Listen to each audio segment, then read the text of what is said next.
Hello and welcome to Joan Comrie's Feeding Tips. My name is Joan Comrie and today we're going to talk about air swallowing during feeding. And the technical name for that is called aerophagia. And the aero is the air and the phagia is the swallowing part. So aerophagia means air swallowing. Why would we worry about an infant swallowing air? Well, if you're swallowing excessive amounts of air, you're going to have a baby who looks maybe like they have reflux. They're going to be irritable, arching back, man burps.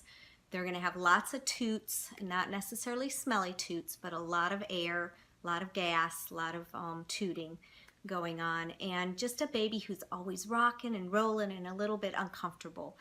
And if you think maybe that sounds like your baby, the first thing you want to rule out is tongue tie and lip tie, because those two situations can create problems in effective patterns for feeding and increase air swallowing. And even if your baby had a tongue tie and had the revision, or you just could have a baby that's not using correct range of motion or correct function.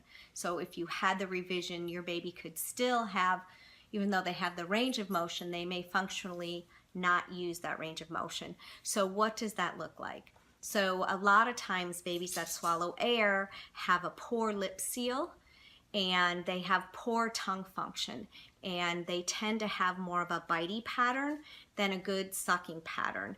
And because they don't use their tongue correctly, that affects their function. You will have a baby that can have difficulty collecting the milk in a good place to channel it back to swallow it effectively. And because of the difficulty with those patterns, then your baby tends to chunk down some air and swallows air during feeding. So let's summarize. Number one, aerophagia is air swallowing.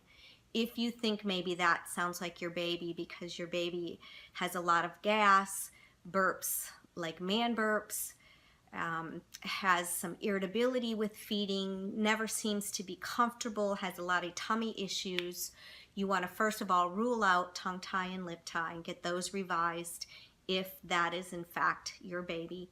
The other thing that you may need to do is find a specialist like myself, a speech pathologist that works with feeding and swallowing issues in infants and children, to teach you how to teach your baby and to train correct tongue patterns for your baby so they have a more effective swallowing pattern and they don't take a lot of air down because their tongue patterns are not as effective as they need to be.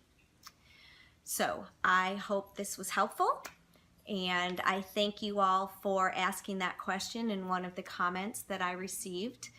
And please feel free to share these videos with anyone you know that may need the help, and continue with the comments and the dialogues. It's been really fun for me to get to know all of you and to share some information with you. And I thank you for watching my videos and hope you have a great day. Thanks.